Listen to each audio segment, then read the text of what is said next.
welcome to the most recent episode of the Reminger Report podcast on emerging technologies. I'm Zach Pyers, and I'm excited today to have one of the law clerks who's been working with us recently join us for a special episode of the Reminger Report podcast. Today's topic is going to be biometric data's potential and Fourth Amendment violations. We are fortunate to have Awa, one of our law clerks, with us today. Awa, could you go ahead and just introduce yourself to the audience? Yes. Hi, everyone. My name is Awa Camara, and I'm a rising 3L at St. John's University School of Law in New York City. Like Zachary said, I'm one of the law clerks in the Columbus office at Reminger, and I'm excited to be here. Well, we've been excited to have you. Tell me a little bit. Obviously, biometric data is one of the things that we're talking about in Fourth Amendment violations. Usually come in the form of, when we think about Fourth Amendment violations, we think about search and seizure, and we think about almost criminal law or criminal law related, which is something that, frankly, is a little bit outside my area of expertise in civil litigation and liability. So if you would, just provide us a quick summary of the topic that you looked at and researched and that we're going to talk about today. Yes, absolutely. So I researched the potential Fourth Amendment violations associated with biometric data, especially when it comes to airports and their usage of biometric data of passengers.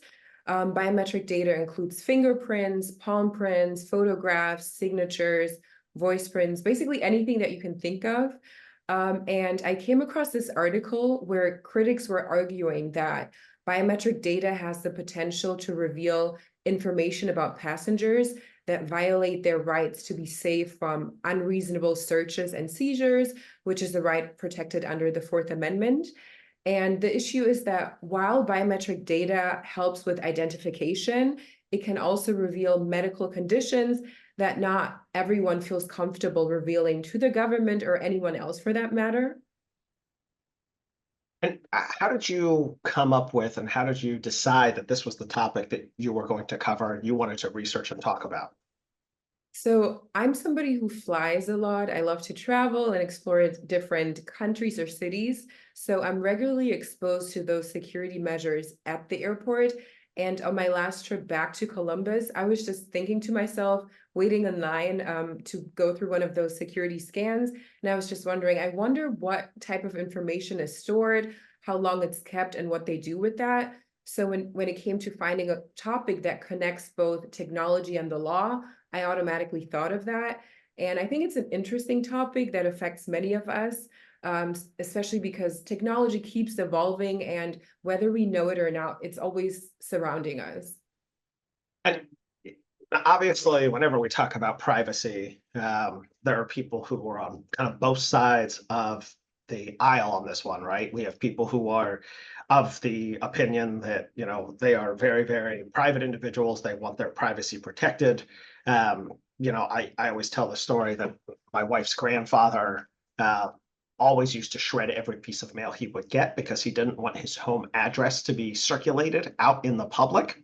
And I still remember when my mother-in-law showed him that all of that information was available on the phone, on the internet. And she said, well, I can find your address by looking up here. And he was trying to figure out as quickly as possible how to delete that information from the internet. And so we have these people who are on one end of the privacy spectrum, right, who want their privacy is always protected and as secure as possible. Then we have other people, and I think we've seen this kind of in a cultural shift, sometimes with demographics or sometimes with ages, where people will say, you know what, I don't really care. I don't have anything to hide. I'm sharing everything anyways with the world. So if you can, knowing, understanding that, in society, we've got both ends of the spectrum, explain why the critics that think that the use of some of these biometric issues as it relates to airport security, but we know that they're used in other aspects as well. But specifically, why do they think they violate kind of the constitutional Fourth Amendment? Yeah, so while biometrics help with identification, they reveal much more than just the identity of somebody. For example, retina scans, they can reveal medical conditions such as pregnancy, high blood pressure, and AIDS.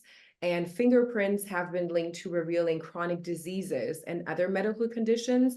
So the revelation of such sensitive information in American airports or in other scenarios, they could constitute an intrusion and a Fourth Amendment violation if certain conditions are met. The Supreme Court established that collecting and analyzing biological samples is considered a search under the Fourth Amendment. And you can make an argument that the biometric data, such as like biological samples, that they also include physical samples. So in order for it to be a Fourth Amendment violation, those searches, which the Supreme Court established, they need to be unreasonable and they need to include government action. So to say that they include government action at the airport is simple because the staff at the airport, they're required to do these scans for every passenger that comes through. So the government is involved in that way. And now in terms of the reasonableness, the article that I found, it ultimately concluded that the searches are reasonable rather than unreasonable because the searches, they're done to identify national security threats at airports, which is extremely important. So even individuals who are worried about their privacy, when you ask them, what is more important, privacy or national security? Many of them will say national security is more important, so it's considered reasonable. So the conclusion of that article is that it ultimately is not a violation because it is not considered unreasonable. And what are your thoughts? Do you have an opinion as to whether biometric data should be used or shouldn't be used in the airports? Yeah, so I was definitely grappling my thoughts, looking at different sources to come up with my personal opinion. But I also think that when you look at privacy and national security, you always want to make sure that you're safe. And sometimes your privacy may be compromised, but you just want to make sure that safety comes first. So I do think that it's not a violation and the searches that they're doing at the airport, they do make sense. However, I think it's important to make sure that the data is only used for identification and that it's not stored for unreasonable amount of times. I just know the last time that I was at the airport, some of the scans, they have signs where they say, we're going to take a picture of you right now, but it's not going to be stored for a long time. So I think having disclaimers at the airport, such as those, help people feel more comfortable. But I think it's definitely necessary because first priority is to keep everybody safe. Awa, I appreciate you taking the time to speak with us today and researching this topic and joining us on the podcast.